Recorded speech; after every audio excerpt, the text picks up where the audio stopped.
welcome into another day of our daily Devos. I am Pastor Rick, and we are jumping into the first chapter of the book of Hosea. We did a little bit of an introductory Devo yesterday, so if you are just catching up, I encourage you to push pause. After you like the video, of course. I mean, let's not be crazy. So like the video, push pause, and then go on over to the intro video from yesterday. Check that out. I think it'll build a nice, solid foundation for you as we jump in to this book. And so this first chapter is about 11 verses. I think we'll make it through. So let's just put our boots on and get ready to go for a walk through this book. We talked about Hosea, contemporary prophet with Isaiah and Amos.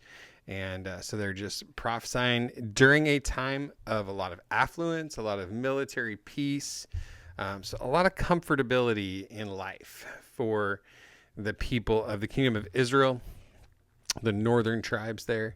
And so let's go ahead and just jump into verse 1 here. It says, "The word of the Lord came to Hosea, son of Beeri, during the reigns of Uzziah, Jotham, Ahaz, and Hezekiah, kings of Judah, and of Jeroboam, and the son of Jehoash, king of Israel."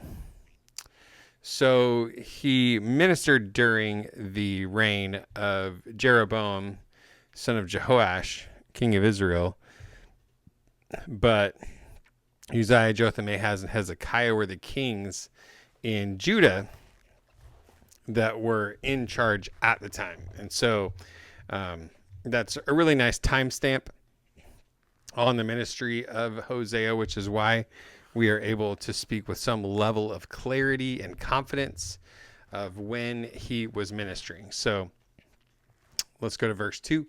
"When the Lord first spoke to Hosea, he said this to him: Go and marry a woman of promiscuity and have children of promiscuity, for the land is committing blatant acts of promiscuity by abandoning the Lord."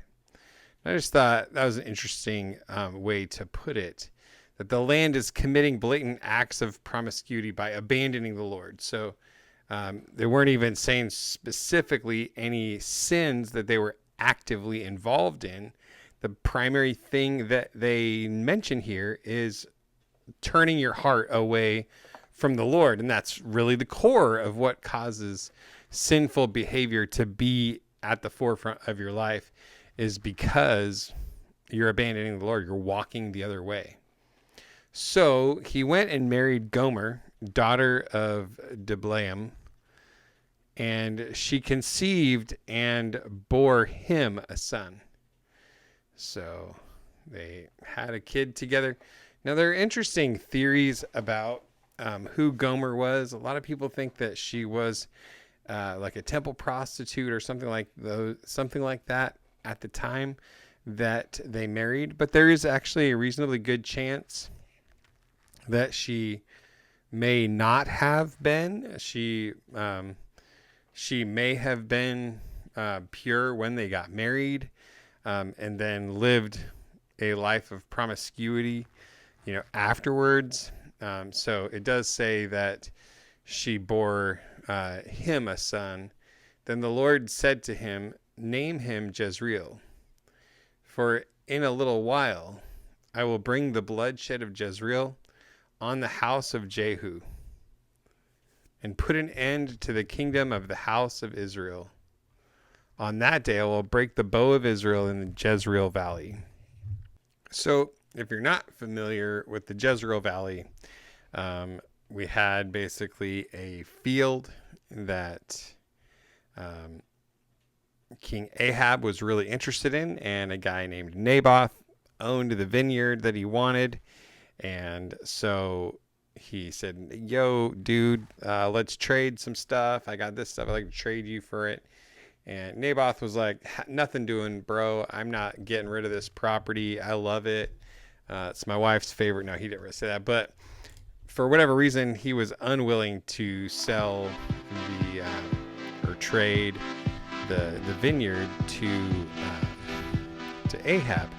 And so basically, what does a good king do when he can't get what he wants? He just kills people, kills them to get him out of his way. So in the valley of Jezreel, that is where he ended up killing him. And anyways, the word Jezreel means to scatter. Now, interestingly, they actually say that Jezreel and the word Israel sound almost exactly the same in Hebrew. And so it might have, which it means God perseveres, like God continues to pursue and persevere.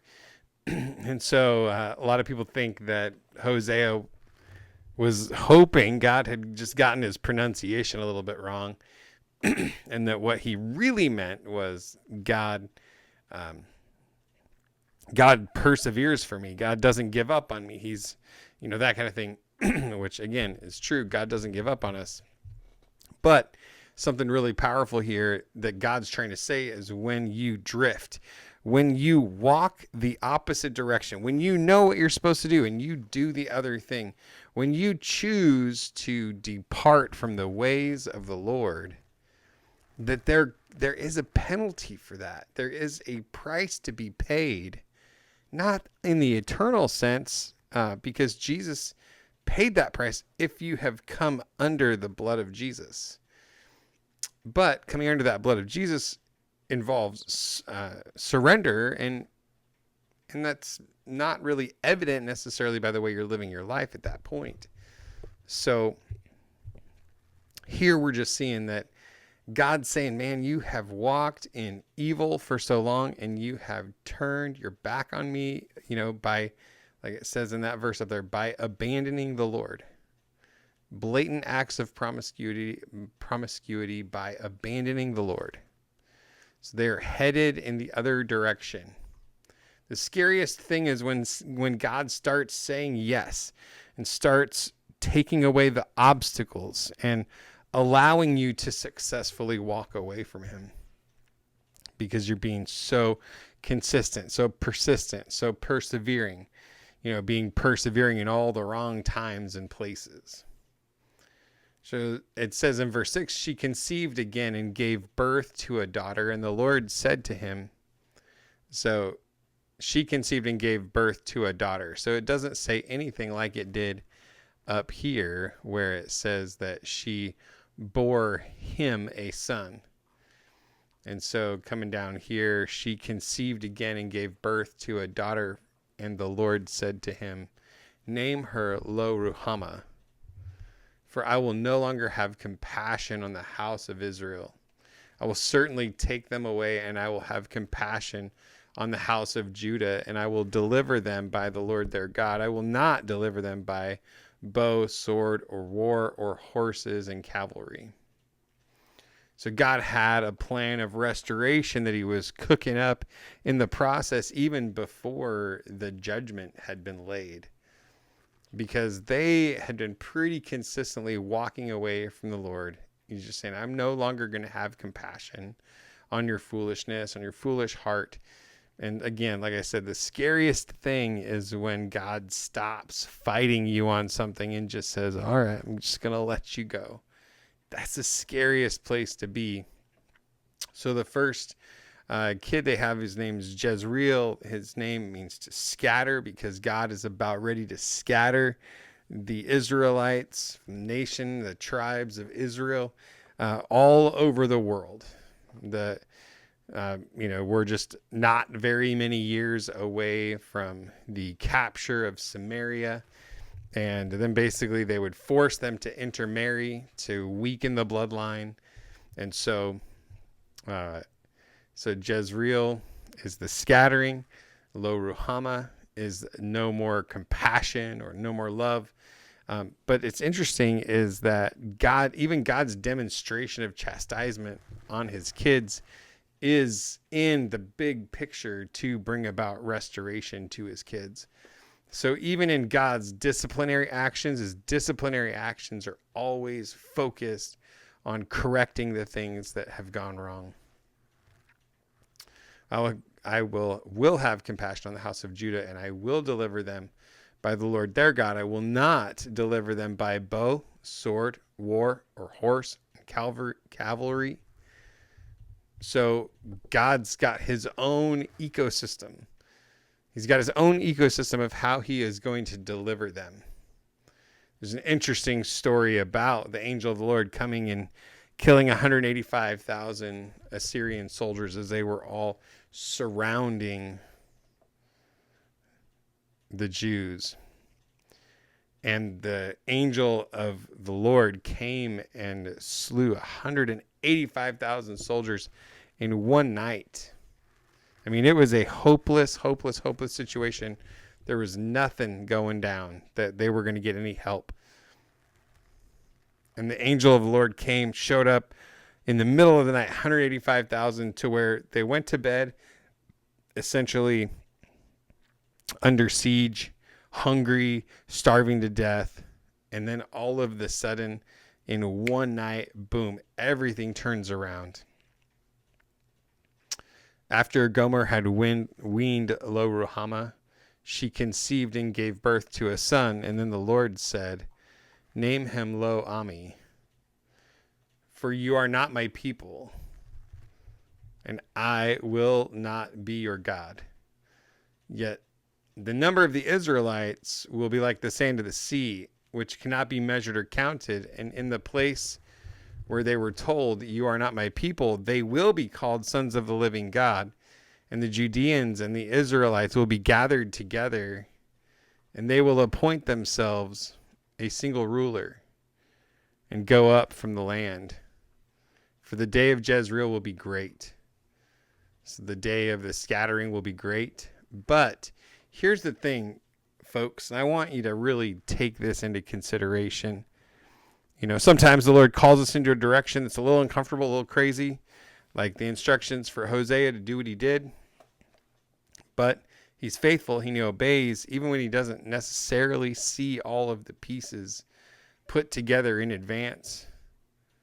But speaking of saying things in advance, I mean, just starting in verse 10, yet the number of the Israelites will be like the sand of the sea. Still, he's still saying that, reconfirming his covenant that he had made with Abraham, which cannot be measured or counted, and in the place where they were told that you are not my people, they will be called sons of the living God. So he's barely gotten the judgment out when he starts talking about the restoration that's coming. And it's not just a restoration back to where you once were, but it's a restoration that is better than you've ever been to.